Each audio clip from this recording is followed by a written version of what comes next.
Dewa Perang Yesikai. Bab 791. Bahkan kamu bilang itu sulit.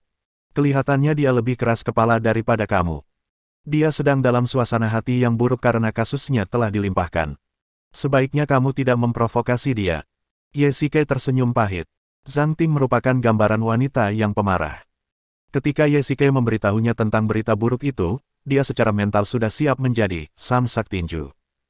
Lagi pula, sebagai polisi, apakah dia akan mundur saat menghadapi bahaya? Saya pikir akan menjadi ide yang bagus untuk berlatih saat saya memiliki kesempatan. Yesikai berkata ringan, sambil mengeluarkan sebatang rokok dari sakunya. Benarkah? Seorang pengusir setan tidak akan peduli dengan hal itu. Baiklah. Kalau begitu kamu pergilah dan bujuklah dia. Yesikai memutar matanya dan pergi. Jika Zhang Ting dapat dibujuk untuk pergi begitu mudahnya, dia bukanlah Zhang Ting. Lupakan saja, tapi kamu tetap harus lebih berhati-hati. Tianjing tentu saja tidak akan melakukan ini, tetapi karena Zhang Ting sekarang adalah anggota tim, Tianjing tentu saja tidak akan mengabaikan keselamatannya. Tetapi dilihat dari situasi saat ini, jika pengusir setan itu ingin menyakiti Zhang Ting, dia tidak akan mampu melawan. Aku tahu itu. Kamu sungguh serius. Yesikai berjalan ke Zhang Ting di depan layar. Dia menonton video pengawasan berulang-ulang, berharap menemukan beberapa petunjuk. Tentu saja, kasus ini merupakan noda di kantor polisi, dan saya harus membereskannya. Zhang Ting berkata dengan tegas.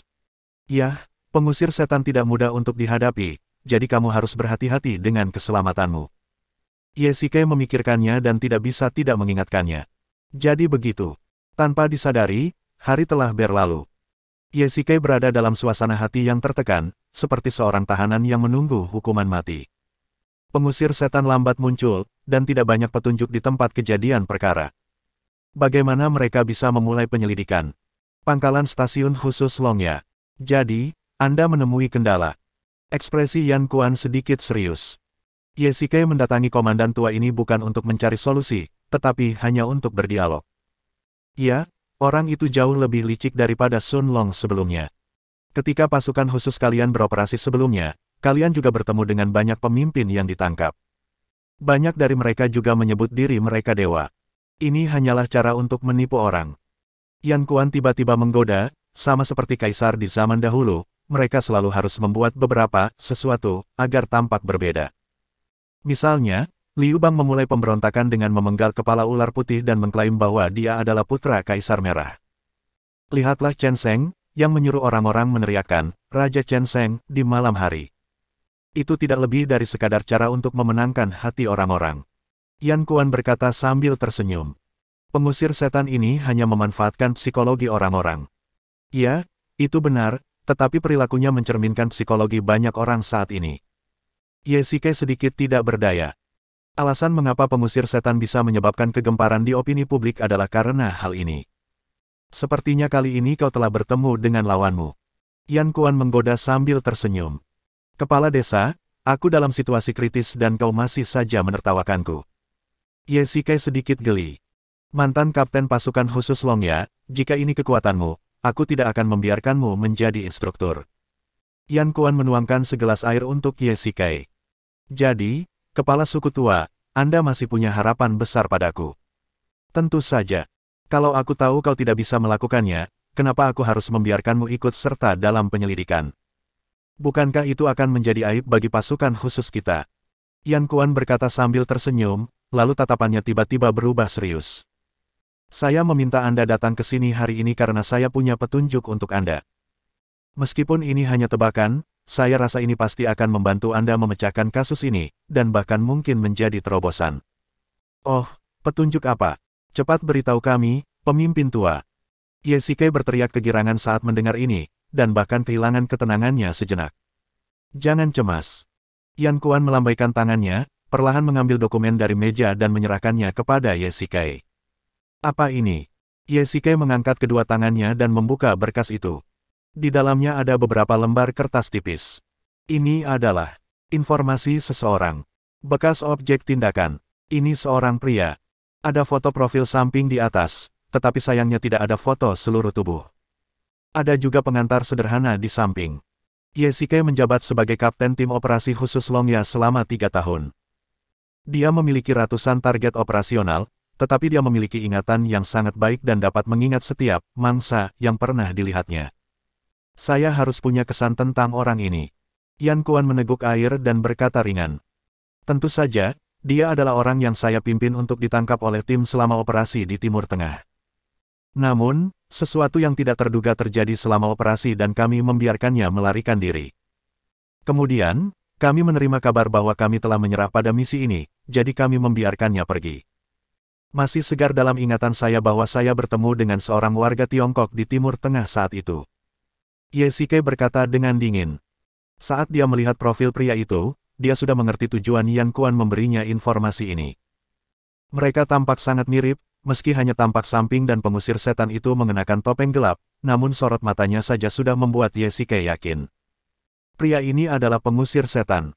Kemudian kami menerima kabar bahwa dia ditangkap oleh polisi setempat. Ye Shike bertanya dengan rasa ingin tahu. Memang benar dia kabur lagi beberapa waktu kemudian, sama seperti dia kabur dari mobil pengawal beberapa hari yang lalu. Mereka adalah orang yang sama. Ye Shike berkata dengan tegas. Apa kamu yakin? Yan Kuan berkata lagi. Saya bersumpah sebagai instruktur pasukan khusus Longya bahwa saya tidak akan pernah mengakui kesalahan saya. Ye Shike berdiri dan memberi hormat dengan hikmat. Ya, sepertinya saya memberikan informasi yang benar. Yan Kuan menunjukkan senyum lega di wajahnya. Saya meminta seseorang mencari arsip-arsip itu dalam waktu yang lama, dan hasilnya tidak sia-sia. Tapi, apa yang terjadi? Ye Shike sangat terkejut. Pengusir setan ini sebenarnya ada hubungannya dengan dia. Dia berusaha keras mengingat kejadian pada waktu itu. Dia awalnya merencanakan serangan mendadak dan ingin menangkap seseorang dengan cepat, tetapi ketika dia sampai di sana, yang ada hanyalah ruangan kosong. Dia tidak punya pilihan selain menarik tim dan kembali ke pangkalan. Tanpa diduga, orang ini masih hidup dan telah kembali ke Yanjing, melakukan hal-hal jahat. Saat dia melarikan diri, polisi setempat berhasil menangkapnya, namun saat dijatuhi hukuman, dia terjebak dalam perangkap yang dibuat oleh dia dan komplotannya dan berhasil melarikan diri. Kemudian saya mendengar bahwa dia kembali aktif di dekat Timur Tengah, dan dia memiliki tim di bawah komandonya. Yan Kuan melanjutkan, setelah itu, dia tampaknya menghilang dan lenyap dari pandangan semua orang. Ye Shike merasakan ironi ketika dia melihat informasi di tangannya. Sekarang ia dipanggil eksorsis, namun dalam operasi sebelumnya, nama sandinya adalah Devil. Bab 792. Iblis tiba-tiba berubah menjadi pengusir setan. Bukankah ini semacam ironi? Tentu saja. Seorang penjahat yang telah melakukan banyak perbuatan jahat tiba-tiba berubah menjadi pria baik hati. Ini adalah pembalikan kehidupan. Jika tidak ada sebab eksternal lain, seseorang tidak akan mengalami perubahan sebesar itu. Dalam operasi sebelumnya, pengusir setan, oh tidak, harus dikatakan bahwa, setan, pengantarnya menulis bahwa dia bersalah atas hampir semua kejahatan yang dapat dihukum mati dalam hukum. Ini juga menjadi alasan mengapa negara Timur Tengah meminta pasukan khusus Longya untuk mengambil tindakan. Ada beberapa informasi tentangnya di situ. Kurasa itu bisa membantu. Paling tidak, kau tahu seperti apa rupanya. Kepala suku tua, Anda tidak tahu, karena suatu alasan, orang ini memakai topeng yang menempel di wajahnya dan dia tidak bisa melepaskannya. Ye Shike melambaikan tangannya tanpa daya. Itu sungguh merepotkan. Namun informasi ini masih sangat berguna. Karena saya tidak memiliki petunjuk untuk memecahkan kasus ini sekarang, sebaiknya saya mencari tahu tahun-tahun saat dia menghilang. Paling tidak, saya dapat menganalisis motifnya melakukan kejahatan tersebut. Ye Shike menyimpan informasi itu dengan hati-hati dan membungkuk kepada Yan Kuan. Baiklah, jika kamu dalam kesulitan, jangan ragu untuk meminta bantuanku. Jika perlu, kamu dapat mengajukan diri menjadi komandan pasukan khusus Dragon Fang. Apakah ini mungkin? Sebagai mantan kapten tim operasi khusus, Ye Shike sangat menyadari sifat khusus unit ini. Ia berada langsung di bawah komando tertinggi dan tidak sembarang orang dapat memerintahnya sesuka hatinya. Bahkan kapten, yang merupakan komandan langsung, tidak memiliki kewenangan ini. Haha, kalau kamu khawatir tentang persetujuan, jangan khawatir. Aku sudah lama ingin orang-orang ini keluar dan mendapatkan pengalaman. Menangkap seorang pengusir setan adalah kesempatan yang bagus. Yan Kuan perlahan berdiri, berjalan ke arah Ye Shike, menepuk pundaknya, dan berkata dengan lembut, lagi pula, karena kamu tidak menyelesaikan misi 2 tahun lalu, tidakkah kamu ingin menangkapnya lagi? Tentu saja aku mau. Aku tidak akan melepaskannya kali ini, apapun yang terjadi. Aku tidak peduli apakah dia disebut setan atau pengusir setan. Aku akan menangkapnya. Baiklah, saya akan mengajukan permohonan persetujuan sekarang.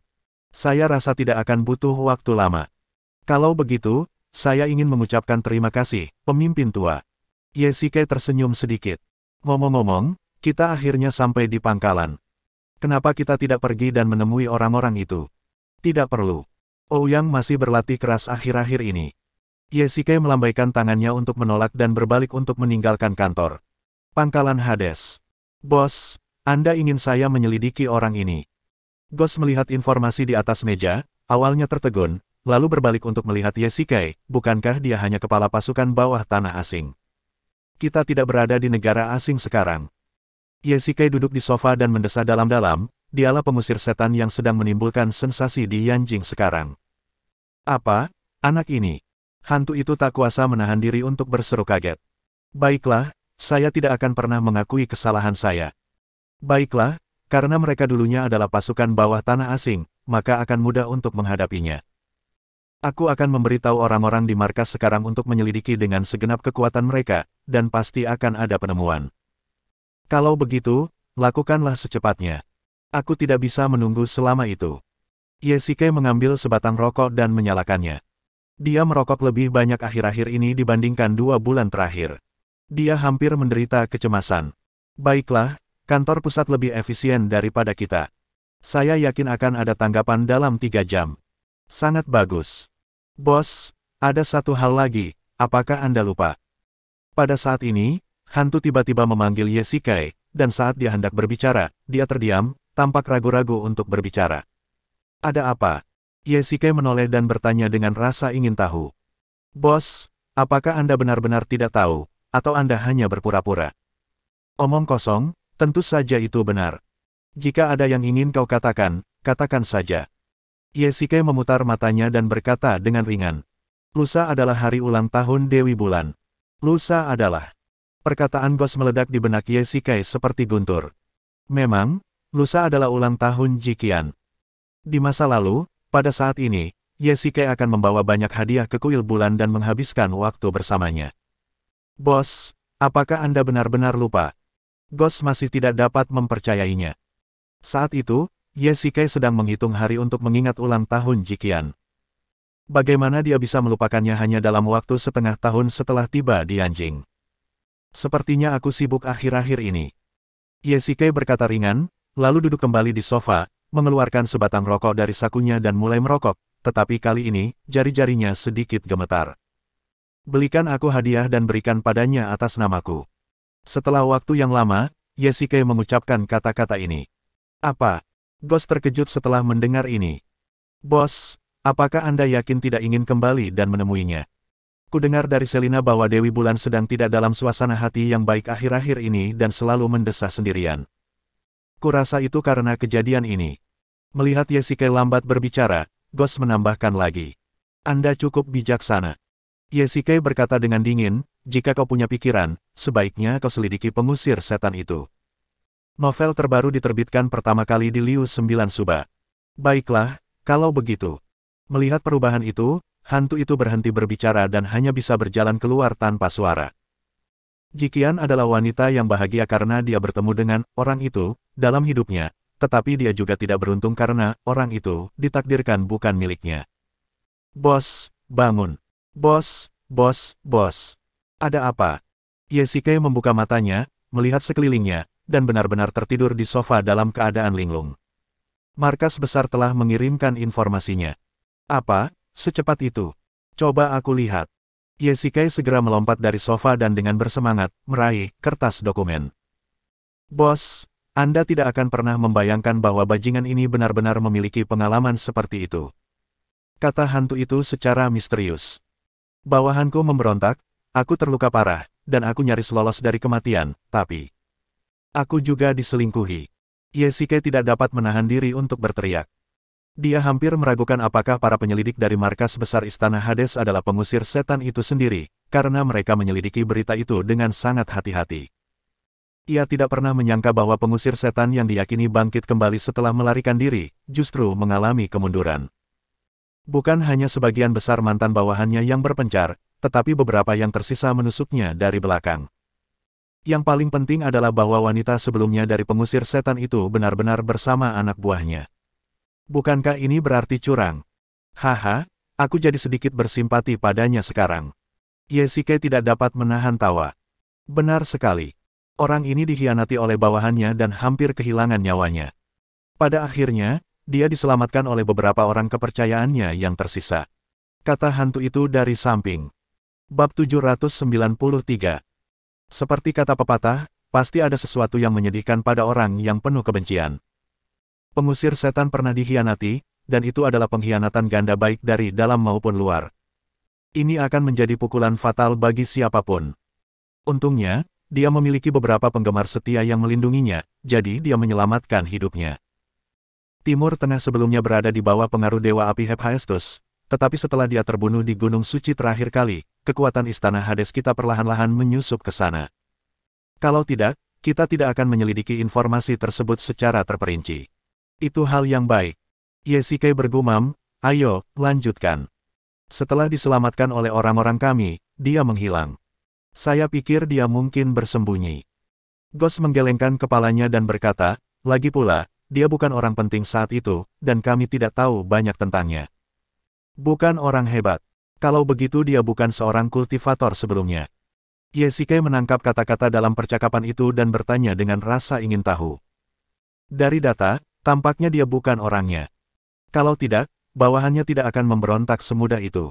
Itu mungkin tidak terjadi. Sejak zaman dahulu, pemberontakan telah direncanakan dan dilakukan dengan kekuatan besar. Ketika tembok runtuh, semua orang mendorongnya ke bawah.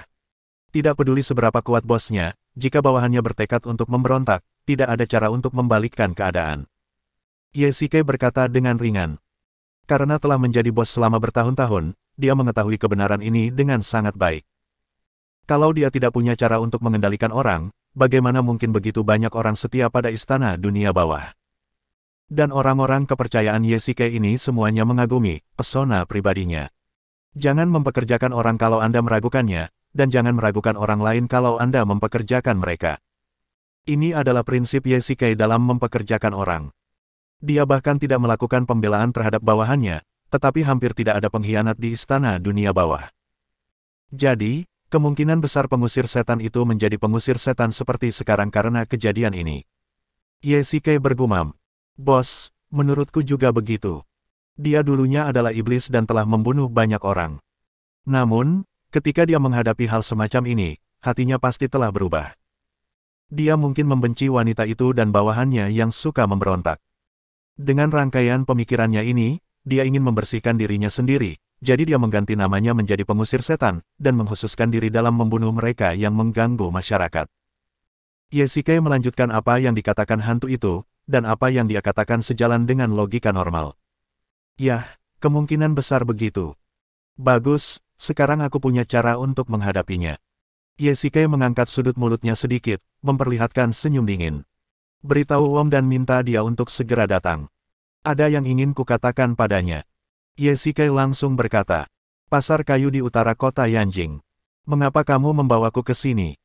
Di dalam mobil polisi yang melaju kencang, Zhang Ting dengan penasaran bertanya kepada Yesike yang duduk di kursi utama. Tentu saja kami di sini untuk menyelidiki sebuah kasus.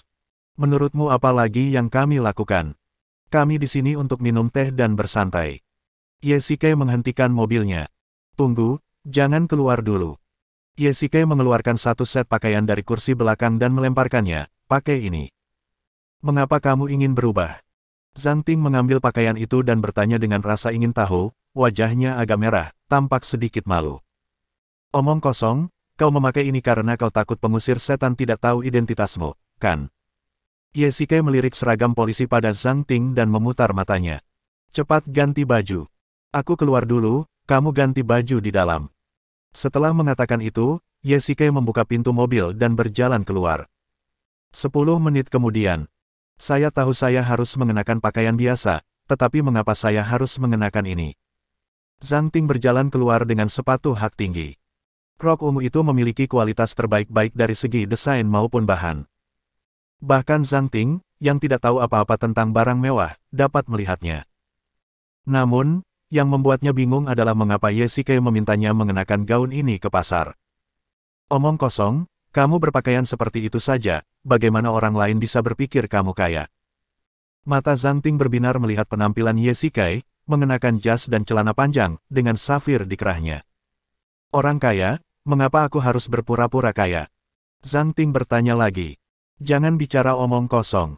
Tentu saja, kami di sini untuk memecahkan kasus ini. Mulai sekarang, kamu adalah tunanganku dan aku adalah pedagang bahan bangunan. Kami di sini untuk melihat kayu yang dipilih. Apa? Wajah Zhang Ting langsung memerah, dari dahi hingga ke telinganya. Ketika Ye Xike mengucapkan kata, tunangan, padanya tadi, jantungnya mulai berdetak semakin cepat. Tentu saja itu identitas palsu. Kau pasti pernah melakukannya sebelumnya. Melihat ini, Ye Xike berpikir Zhang Ting menyembunyikan sesuatu. Ya, itu mudah. Aku akan menjelaskan sisanya kepadamu setelah semuanya selesai. Sekarang dengarkan aku. Ye Xike menggandeng tangan Zhang Ting dan berjalan memasuki pasar. Ini adalah pasar kayu terbesar di Yanjing dan bahkan di seluruh negeri. Memiliki berbagai layanan pendukung yang lengkap. Dan karena terbuat dari kayu, letaknya dekat dengan pelabuhan, yang memudahkan impor dan ekspor kayu. Pada saat yang sama, ada arus besar orang ke sini. Bisakah kamu bicara padaku sekarang? Zhang Ting dipeluk Ye Xike, merasa sedikit tidak nyaman dan langkahnya sedikit terhuyung-huyung. Di kepolisian, semua orang mengenakan sepatu bot militer, jadi tidak ada kesempatan baginya untuk mengenakan sepatu hak tinggi. Apakah kamu ingat apa yang terjadi ketika kita menyelidiki tempat kejadian kematian? Ye Xike berkata pelan, takut ada orang di dekatnya yang mendengarnya. Saya berada di lokasi kejadian dan mencium aroma kayu samar-samar. Saat itu saya tidak terlalu memikirkannya, tetapi kemarin saya mendengar dari Tianjing bahwa pengusir setan muncul di utara kota, yang mengingatkan saya pada pasar kayu ini. Ye Xike menarik napas dalam-dalam setelah selesai berbicara. Hah, itu baunya. Lagi pula, ada banyak orang luar yang datang ke sini, dan kemungkinan besar pengusir setan itu bersembunyi di sini. Apa yang kau katakan memang masuk akal, tapi kenapa aku harus berpakaian seperti ini, dan juga berpura-pura menjadi pasangan denganmu? Ya, tentu saja untuk memecahkan kasus ini. Jangan terlalu banyak berpikir. Ye Xike menjelaskan dengan cepat. Kalau saja Su Qingyu tahu tentang ini, dia mungkin akan cemburu lagi. Baiklah, kalau begitu, kemana kita akan pergi selanjutnya? Ikutlah denganku dan kau akan mengetahuinya. Bos, apakah Anda ingin melihat barang kami? Pada saat ini, seorang pria parubaya menyambut kedua pria itu. Bos, kayu di sini bagus. Ye Xike berkata sambil tersenyum, sambil memegang tangan Zhang Ting. Tentu saja, ini adalah kayu impor, dan semuanya merupakan barang berkualitas tinggi. Pria parubaya itu berkata sambil menunjuk ke kayu di tangan. Ye Xike mengulurkan tangan dan menyentuh kayu mahoni di sampingnya, mengetuknya, dan menunjukkan ekspresi kecewa. Apakah ini satu-satunya barang yang kamu miliki di sini? Apakah kamu tidak punya yang lebih baik? Ye Xike menatap pria itu sambil tersenyum licik. Haha, tentu saja. Silakan masuk. Pria itu tiba-tiba tertawa dan menyapa kedua orang itu. Hebat sekali. Bagaimana kau tahu kalau kualitas kayu ini tidak bagus? Apa kau benar-benar mengerti? Zhang Ting berkata diam-diam dan mengacungkan jempol pada Ye Xike. Tentu saja saya tidak mengerti. Ye Xike berkata dengan lembut, tapi tetap saja kebenarannya sama. Semua hal baik disembunyikan, dan yang ditaruh di atas meja hanyalah yang biasa-biasa saja. Bab 794. Ini dapat dianggap sebagai karakteristik utama orang Tionghoa. Hal ini juga sejalan dengan prinsip dalam berinteraksi dengan orang lain. Seseorang tidak bisa memamerkan keunggulannya, terutama kepada orang asing. Seseorang tidak dapat secara langsung menunjukkan kartu truf miliknya. Jika barang-barang di sini dibagi menjadi 4 kategori menurut kualitasnya, kategori pertama adalah yang terbaik, dan kategori keempat adalah produk-produk inferior, maka sebagian besar barang yang diletakkan di depan meja adalah kategori kedua. Di satu sisi, barang yang paling diminati tidak dikeluarkan, dan di sisi lain, kualitas yang baik dapat menarik pelanggan. Sama seperti terakhir kali di Yuncheng, barang-barang terbaik di pasar bahan obat-obatan semuanya disimpan di ruangan rahasia. Jika tidak ada orang terhormat seperti Dugu Tianke sebagai perantara, Ye Shike tidak akan pernah bisa membeli barang-barang itu. Sebab seringkali, barang kategori pertama adalah barang langka yang tidak dapat dibeli bahkan dengan uang. Sembari menghasilkan uang, sang bos kerap menjualnya kepada orang-orang yang dibawa, agen, agar bisa menambah teman dan memperluas jaringan. Saya lihat kalian berdua tidak saling kenal. Ini pasti pertama kalinya kalian ke sini. Sang bos membawa mereka ke belakang dan menyerahkan 2 cangkir teh Longjing terbaik sambil tersenyum. Bos, Anda punya penglihatan yang tajam. Kami dari Lingnan dan baru saja memasuki lingkaran ini. Kali ini kami datang ke Yanjing untuk membeli kayu. Ye Shike berkata sambil tersenyum.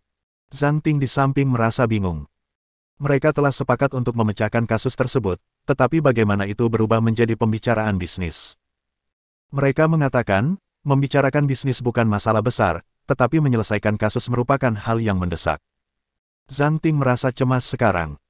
Dia memberi isyarat kepada Ye Shike dengan matanya berkali-kali, memintanya untuk tidak banyak bicara yang tidak masuk akal dan mempercepat prosesnya. Ye Shike tidak terburu-buru. Keduanya bertukar kartu nama dan mengobrol sebentar. Bos Guo, barang apa saja yang Anda miliki di sini? Bisakah Anda menunjukkannya kepada kami? Sampai pada intinya, Ye Shike meletakkan cangkir teh dan berkata sambil tersenyum. Tuan Ye, Nona Zhang, silakan ikut dengan saya. Pria bernama Bos Guo perlahan berdiri dan membawa keduanya ke gudang di belakang. Gudang itu berukuran sedang dan menampung banyak kayu gelondongan serta sejumlah perabotan kayu olahan. Kalian, pergilah dan pindahkan barang-barang itu dari belakang. Kata Bos Guo pada belasan orang di sebelahnya. Ya, Bos. Seorang pengemudi forklift melaju perlahan dan meletakkan sebuah kotak kayu besar. Buka itu. Paku-paku ditancapkan pada papan kayu, dan beberapa pekerja maju dan membuka kotak kayu itu dengan susah payah. Ye Shike dan Zhang Ting melihat ke depan dengan rasa ingin tahu. Ledakan. Saat suara papan kayu yang dibongkar terdengar, para pekerja mundur satu demi satu. Tuan Ye, kemarilah dan lihatlah. Bos Guo membuat gerakan, tolong. Di dalam kotak kayu itu ada sepotong nanmu besar, yang panjangnya 5 atau 6 meter dan sangat tebal. Diperkirakan beratnya sedikitnya beberapa ton. Ye Shike tahu sedikit tentang nanmu, dan yang ada di dalamnya adalah nanmu emas. Bagaimana, Tuan Ye, barang ini cukup bagus, kan? Bos Guo menunjukkan senyum bangga. Ye Shike meliriknya dan tampaknya kualitas nanmu memang terbaik. Pasti sudah ratusan tahun. Haha, Tuan Ye, sudah 500 tahun penuh. Bos Guo tertawa. Dilihat dari ketebalannya, dia benar. Hanya nanmu emas yang berusia ratusan tahun yang dapat memiliki ketebalan ini. Namun, yang membuatnya sedikit malu adalah karena dia bukan pedagang kayu sungguhan, jadi dia tidak tahu banyak tentang harga. Bos Guo, saya masih baru dalam bisnis ini dan tidak tahu banyak tentangnya. Tolong sebutkan harga untuk nanmu ini. Tuan Ye sangat terus terang, jadi saya juga tidak akan samar-samar. Bagaimana dengan angka ini? Bos Guo membuat gerakan, 8. 8 juta terlalu banyak, 6 juta. Ye Shike berkata dengan dingin. Zhang Ting, yang berdiri di sampingnya, tersentak berulang kali. Dia tidak tahu betapa mahalnya nanmu emas, dan mengira harganya 80.000 yuan. Ketika dia mendengar 8 juta, dia sedikit bingung. Mungkinkah kayu ini benar-benar memiliki benang emas? Tuan Ye, 6 juta tidak terlalu sedikit. Bagaimana kalau begini, mari kita kompromi dan tawarkan 7 juta. Bos Guo melihat mata Ye Shike yang penuh tekad dan menunjukkan ekspresi malu. Ini. Ye Shike juga menunjukkan ekspresi yang sangat ragu-ragu. Baiklah, setuju. Anggap saja aku sudah berteman denganmu, Bos Guo. Ye Shike tiba-tiba tersenyum dan mengeluarkan kartu emas hitamnya dan menyerahkannya. Zhang Ting begitu cemas hingga dia mencubit lengannya dengan keras. Apa yang sedang terjadi? Anda benar-benar ingin membelinya. Ini 7 juta. Haha, Tuan Ye, kemarilah dan minumlah teh. Bos Guo langsung tersenyum ketika mendengar ini. Apakah kamu gila?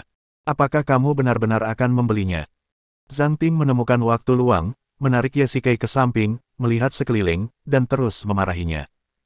Kalau saja dia tidak khawatir akan didengar, dia pasti akan mulai mengumpat. Ya, menurutku potongan nanmu itu sangat bagus. Kebetulan saja keluargaku kekurangan meja 8 abadi. Setelah diolah, hasilnya pasti cocok untuk itu. Ye Shike berkata dengan ringan, jangan khawatir, aku tidak akan menyia-nyiakannya. Itu kan uangmu, tim tidak akan menggantinya. Jangan khawatir, saya masih punya uang. Ye Xike tersenyum tipis dan menepuk bahu Zhang Ting. Baiklah, tunggu dan lihat ekspresiku, lalu bertindaklah sesuai dengan itu. Aku mengerti. Bos Ye, kemana Anda ingin mengirim barang-barang ini? Saya akan mengirimkannya untuk Anda. Setelah transaksi selesai, Bos Guo jelas jauh lebih gembira, dan sapaannya pun berubah dari Tuan Ye menjadi Bos Ye. Di Tiongkok, pria disapa dengan sebutan Tuan, namun panggilan Bos bukan sesuatu yang bisa diberikan pada sembarang pria. Saat seseorang memanggil Anda Bos, itu merupakan pengakuan atas status Anda. Tidak perlu diangkut. Cukup diolah menjadi meja segi 8 untuk penggunaan di rumah saya.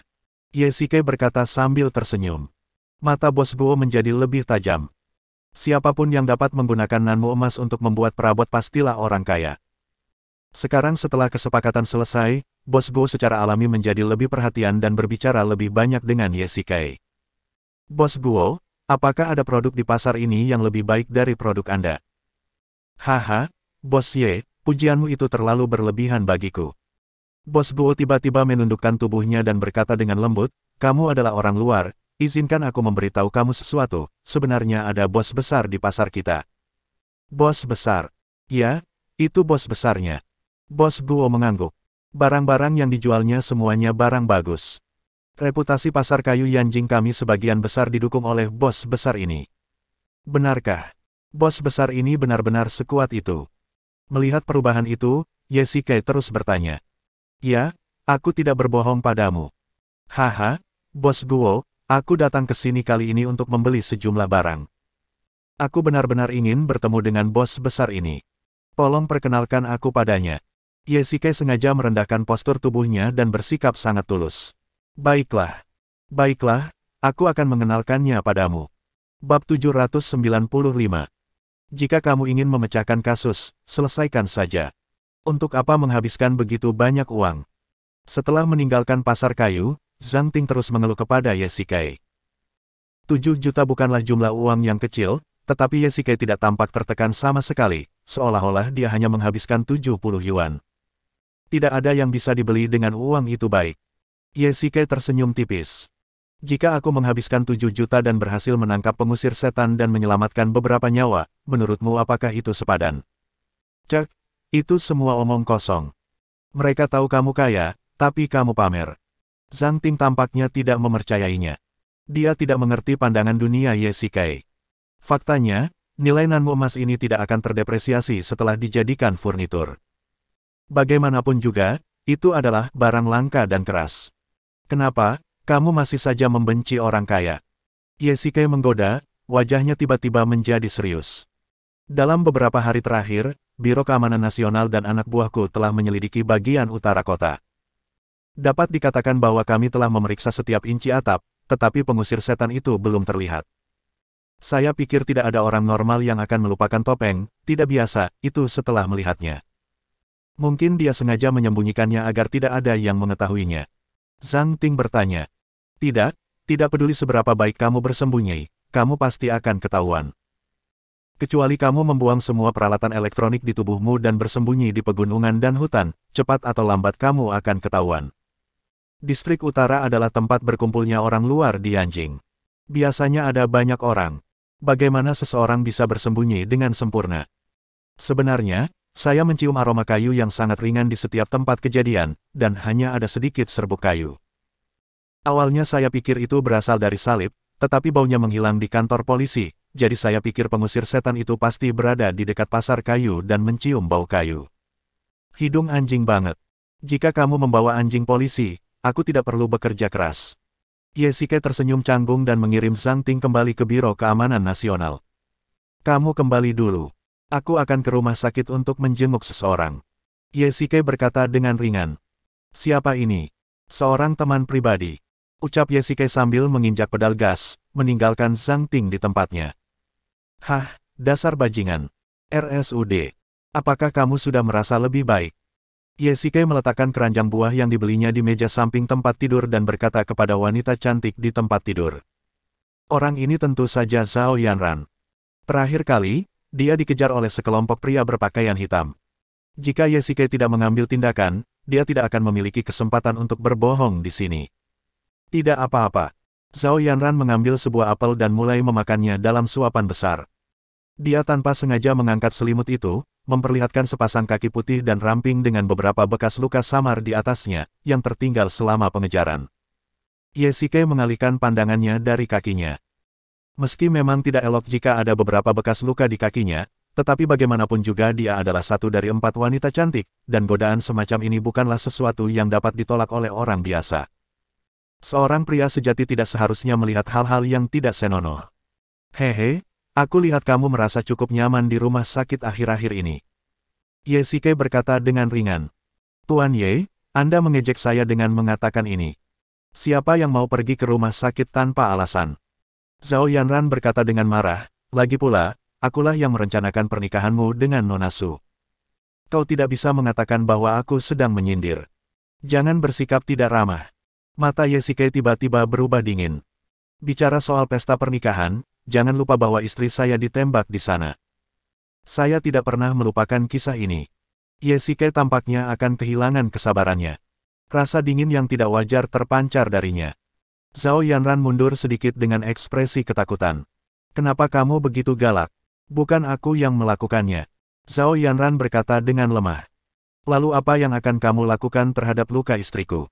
Yesike meraung pelan, yang membuat Zhao Yanran benar-benar ketakutan. Dia adalah wanita yang lemah pada awalnya, dan jika Yesike mengambil tindakan saat ini, dia akan langsung didorong ke ICU. Saya tidak tahu, maaf. Zhao Yanran begitu takut hingga dia hampir menangis. Melihat ini, Yesike tidak menyelidiki lebih lanjut.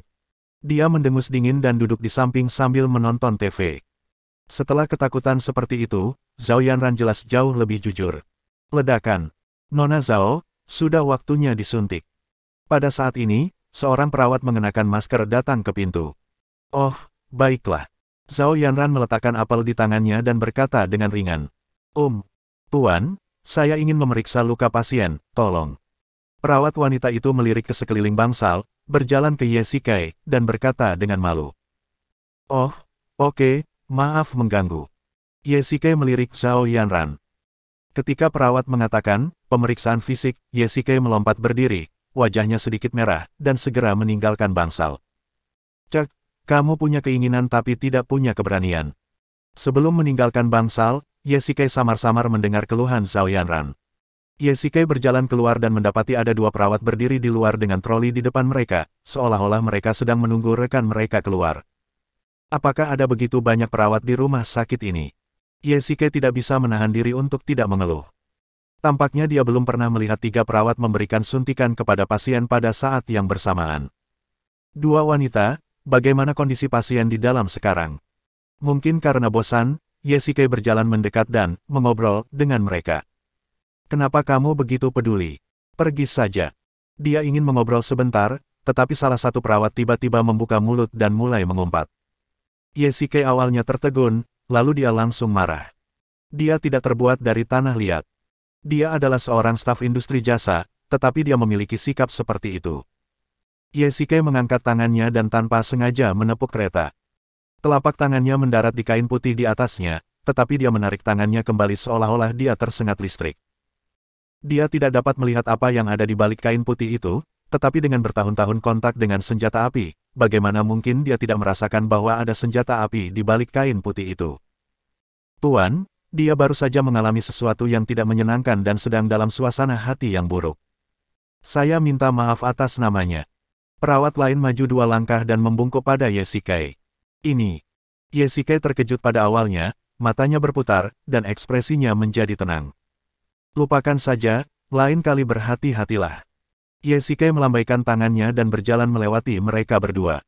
Ketika ketiganya sejajar, mata Yesike tiba-tiba berubah dan dia bergegas menuju kereta. Ledakan. Kereta itu tiba-tiba terjatuh ke tanah.